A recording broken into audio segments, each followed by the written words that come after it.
Hello दोस्तों, स्वागत है आपका मेरे यूट्यूब चैनल पे। आज हम लोग बात करने वाले हैं छत्तीसगढ़ शिक्षक का पात्रता परीक्षा के बारे में, जिसका सिलेबस इस प्रकार है। तो सबसे पहले इसमें बाल विकास और शिक्षा शास्त्र के बारे में हम देखेंगे। तो पूरे पूछे जाता है, जो नंबर है वो 30 अंक का होता है। तो इसमें सबसे पहला चैप्टर होता है बाल विकास और उसका परिचय। तो इसमें आप लोग पढ़ सकते हैं विकास की अवधारणा, जिसमें विकास की अवस्थाएँ, गर्भावस्था, शैशवावस्था, प्रारंभिक व उत्तर बाल्यावस्था, किशोरावस्था, ये सब इसके अंदर आएंगे, जिसे आप लोग को पढ़ना पड़ेगा। फिर है शारीरिक, संज्ञानात्मक, सामाजिक, संवेगात्मक विकास, विकास को प्रभावित करने वाली बातें, प्रकृति एवं पोषण, निरंतरता व अनिरंतरता, प्रारंभिक एवं परवर्ती, बाद के अनुभव, बाल विकास की सामाजिक एवं सांस्कृतिक पृष्ठभूमि, बच्चों का अध्ययन, कुछ तरीकों से परिचय। तो ये टोटल जो ये फर्स्ट चैप्टर आएगा वो आप लोग के 7 नंबर का रहेगा। फिर नेक्स्ट चैप्टर आएगा विकास के पहलू। इसमें क्या होगा, ये भी 7 नंबर का होगा। शारीरिक व गत्यात्मक विकास, शारीरिक नियंत्रण व समन्वय का विकास। फिर इसमें नेक्स्ट है संवेगात्मक एवं नैतिक विकास। तो इसमें क्या रहेगा, कुछ सामान्य सिद्धांत, शरीर के अंगों के अनुपात में बदलाव, ऊंचाई व वजन की वृद्धि, शारीरिक बनावट में बदलाव, नियंत्रण का विकास, स्थूल एवं सूक्ष्म संवेगात्मक विकास, नैतिक विकास, विद्यालय एवं घर का वातावरण, मित्र साथी समूह एवं वयस्कों के साथ संबंध, बाल विवाह की सामाजिक एवं सांस्कृतिक पृष्ठभूमि, व्यक्तित्व का विकास एवं समाजीकरण। तो ये सारे जो टॉपिक रहेंगे आप लोग के संवेगात्मक एवं नैतिक विकास के अंतर्गत आएंगे। ठीक है। तो इकाई थर्ड में क्या हो जाएगा, तो सीखना एवं संज्ञान का विकास। ठीक। तो इस ये जो टोटल होगा वो पूरे 9 नंबर का आएगा। तो इसको महत्वपूर्ण इंपॉर्टेंट है, ये ध्यान रखिएगा। सीखना क्या है इसमें आएगा और बच्चे कैसे सीखते हैं, विविध धारणाओं की समीक्षा, व्यवहारवादी, संरचनावादी, सामाजिक संकल्पनाएं, संज्ञान क्या है। ठीक है। तो ये सब क्या आएंगे, सीखना एवं संज्ञान का विकास में आएंगे। और इसमें और क्या है, बच्चों की सोच पर जीन पियाजे के विचार, क्या निर्माण के तरीके, स्कीमा, सम्मिलन, समायोजन, व्यवस्थापन, संतुलनीकरण, ये बहुत मोस्ट इम्पॉर्टेंट है। तो ये सब चीज़ें आप लोग ध्यान देख लीजिएगा, एक न एक क्वेश्चन इसमें से आता ही है। ठीक है। अब क्या है नेक्स्ट, किशोरी की सोच के लक्षण, मानसिक संक्रियाएं क्या है, शैशवावस्था से किशोरावस्था तक सोच का विकास व उसकी कड़ियाँ, संवेदी क्रियात्मक अवस्था, मूर्त पूर्व संक्रियात्मक अवस्था, मूर्त संक्रियात्मक अवस्था, औपचारिक संक्रियात्मक अवस्था, पियाजे के सिद्धांतों का शैक्षणिक महत्व, लय वैगोत्सकी, रचनावादी निकट विकास का क्षेत्र, स्कैफोल्डिंग, शिक्षक की भूमिका, बच्चा एक समाधानकर्ता तथा वैज्ञानिक अनुसंधानकर्ता, बच्चों का वैकल्पिक अवधारणाओं को सीखना, सीखने की प्रक्रिया में बच्चों द्वारा की जाने वाली गतिविधियाँ, सीखने की प्रक्रिया का एक सार्थक पद है इसे समझना, अभिप्रेरणा और सीखना। फोर्थ चैप्टर होगा इसका विशेष आवश्यकता वाले बच्चे। इसमें से भी आप लोग का आएगा पूरे 7 नंबर का क्वेश्चन। ठीक है। तो आप लोग भी इसको अच्छे तरीके से पढ़िएगा। इसमें क्या है, विशेष आवश्यकता वाले बच्चों से अभिप्राय क्या है, क्षति अपंगता एवं अक्षमता क्या है, विभिन्नताओं में समानता क्या है, विशेष आवश्यकता वाले बच्चों के साथ कार्य, है ना, ज्ञान और शिक्षाक्रम। इसमें क्या आ जाएगा आप लोग का, शिक्षाक्रम की ज़रूरत, शिक्षाक्रम की अवधारणा क्या है, पाठ्यक्रम की अवधारणा क्या है, शिक्षाक्रम निर्माण की समस्याएं, शिक्षाक्रम के चुनाव के आधार, शिक्षक का अधिकार अधिनियम 2009, शिक्षकों की भूमिका एवं उत्तरदायित्व, बाल अधिकार, है ना। तो जो आप लोग डीएलएड में पढ़ रहे हैं, है ना, बाल विकास, तो उसी से रिलेटेड ये सारे क्वेश्चन आएंगे। तो आप लोग उसको बहुत अच्छे से पढ़िएगा। जिन्होंने बीएड किया था, बीएड किए हैं, उन लोगों के लिए भी बहुत दुख की बात है कि इस बार वो पेपर वर्ग 1 नहीं दिला पाएंगे। और फिर भी पढ़ते रहिए, पेपर 2 की तैयारी करिए। अब नेक्स्ट हम आते हैं, नेक्स्ट है हिंदी, है ना।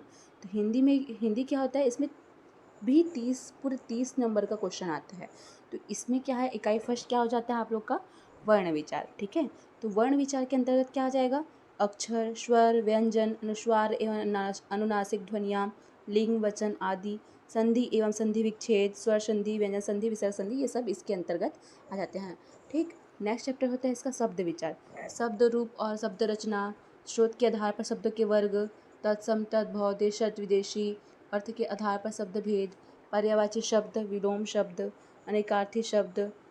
इकाई थर्ड हो जाएगा शब्द रचना, उपसर्ग, प्रत्यय, समास और समास के भेद, अनेक शब्दों या वाक्यांश के लिए एक शब्द। ठीक है। अब देखो, इकाई फोर्थ है पद व भेद। उसमें क्या हो जाएगा, संज्ञा, संज्ञा के प्रकार, कारक चिन्ह, सर्वनाम, विशेषण, क्रिया, ये भी 3 नंबर का पूछा जाएगा।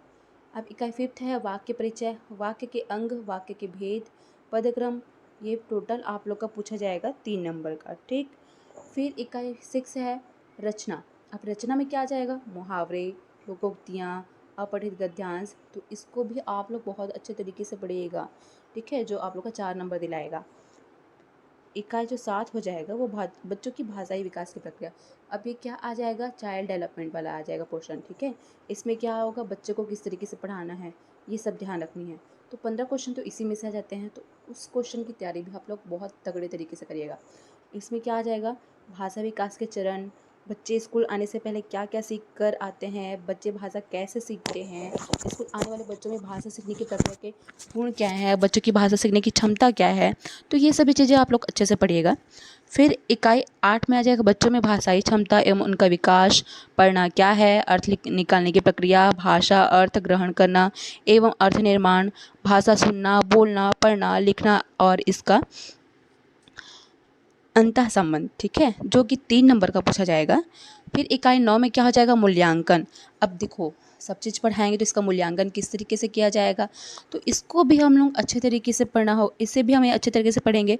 तो भाषा में मूल्यांकन क्यों एवं उसकी प्रकृति, बच्चों में भाषा क्षमता के आकलन के संभावित तरीके, भाषा सीखने, लिखने व पढ़ने की प्रक्रियाओं में गलतियाँ की भूमिका, ठीक। तो ये सभी सारी चीज़ें हमको ध्यान में रखनी है।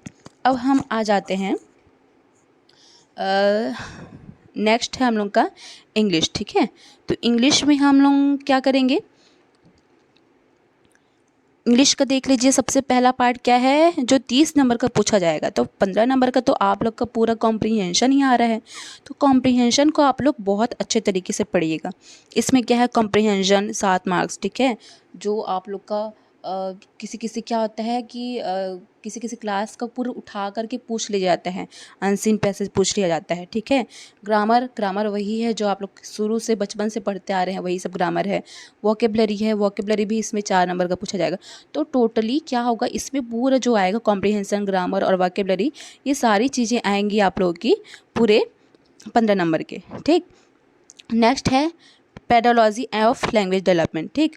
तो अब इसको आप लोग को पढ़ना है, तो इसमें क्या हो जाएगा, लर्निंग एंड एक्विजिशन जो 1 नंबर का रहेगा, principle of language teaching, role of listening and speaking, function of language and how childrens use it as a tool, critical perspective on the role of grammar in learning a language for communicating ideas verbally and in written form, ठीक है।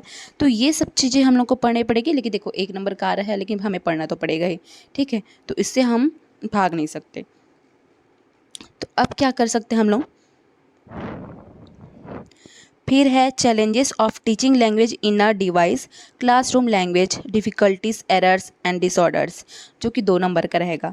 Language skills, हाँ ये पढ़ना बहुत important है, आप लोग को देखिए 4 नंबर का लिखा हुआ है, तो लैंग्वेज की कितनी स्किल्स है ये सारी चीज़ें पढ़ना है, ठीक है। Evaluating language comprehension and proficiency, speaking, listening, reading and writing, ठीक।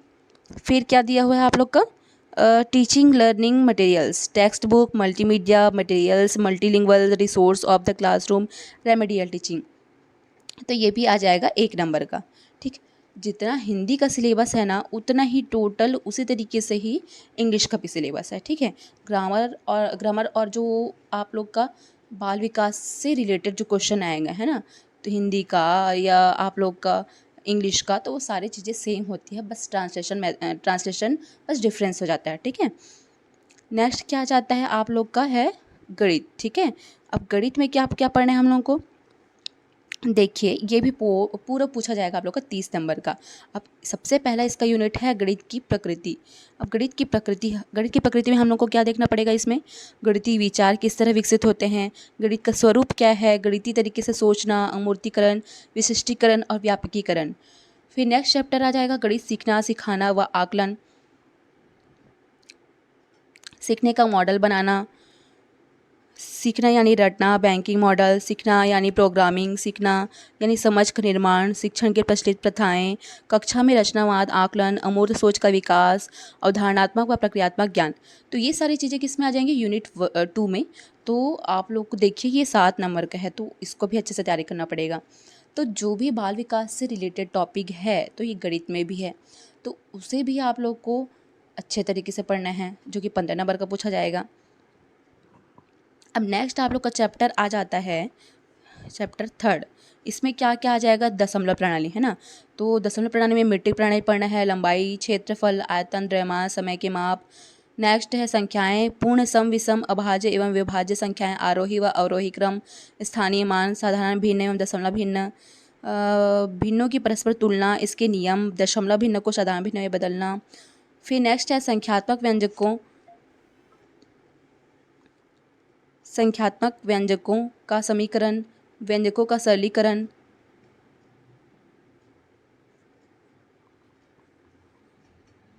व्यंजकों का सरलीकरण पढ़ना है, ठीक है। तो ये सारी चीज़ें हमें पढ़नी है। हाँ, तो कहाँ थे हम, ठीक है। संख्यात्मक व्यंजकों का समीकरण ये सब पढ़ लिए। नेक्स्ट है हम लोग का वर्गमूल, वर्गमूल निकालने की विधियाँ, गुणनखंड व भाग विधि, दशमलव वाले संख्याओं का वर्गमूल निकालना, महत्तम समापवर्तक और लघुत्तम समापवर्त, महत्तम समापवर्तक और लघुत्तम समापवर्त क्या है, इससे संबंधित समस्याओं के हल हेतु सूत्र, औसत, औसत निकालने की विधि, प्रतिशत, प्रतिशत का अर्थ, प्रतिशत को दशमलव व दशमलव को प्रतिशत में बदलना, है ना।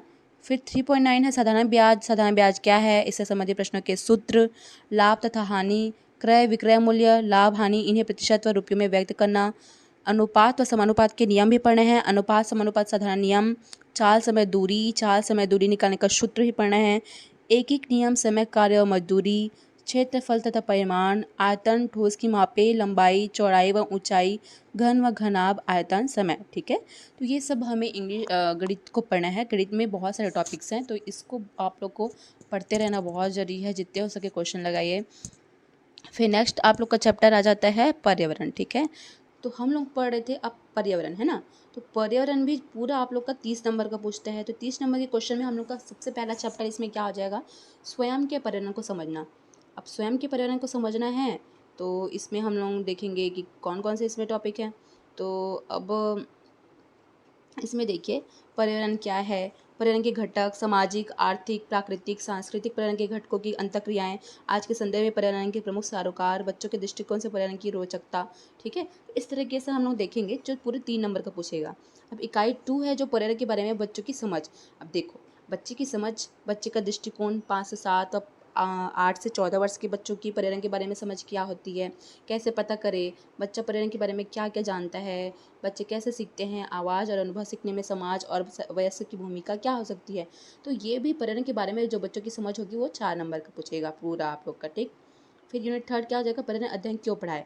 अब देखो पर्यावरण अध्ययन पाठ्यक्रम के सरोकार। अब जब पर्यावरण पढ़ा रहे हैं तो इसके बारे में हमें पता होना चाहिए ना, अवधारणा का बनना, प्राथमिक स्तर पर सामाजिक अध्ययन की अवधारणाएं, कौशल क्या है, कौशलों का विकास। तो ये सारी चीज़ें पूछी जाएंगी इसके अंतर्गत और 3 नंबर का पूछा जाएगा, ठीक। इकाई 4 है पर्यावरण अध्ययन का शिक्षण शास्त्र। शिक्षण शास्त्र तो मोस्ट इम्पॉर्टेंट है, चाहे आप कोई भी सब्जेक्ट उठा लें उसमें 15 नंबर का आप लोग को पूछा ही जाएगा, ठीक है। तो इसमें देखिए विज्ञान शिक्षण, सामाजिक अध्ययन शिक्षण, कक्षा कक्षा में शिक्षण कार्य, चित्रों को पढ़ना, बच्चों द्वारा बनाए गए चित्रों को समझना, दिन रात और ऋतुओं को समझना, समय नापना, नक्शे पढ़ना और समझना। चैप्टर 5 है पर्यावरण अध्ययन व कक्षा कक्ष की गतिविधियाँ। गतिविधि क्या है, प्रयोग सामग्री का संकलन, कक्षा कक्ष में गतिविधि का आयोजन और संगठन, छोटे छोटे प्रयोग, चर्चाएं, क्षेत्र भ्रमण, सर्वे, प्रोजेक्ट, पुस्तकालय, सीखने के संसाधन के रूप में मूल्यांकन, अच्छा क्या है ना। नेक्स्ट है यूनिट 6 में क्या है, परिवार है।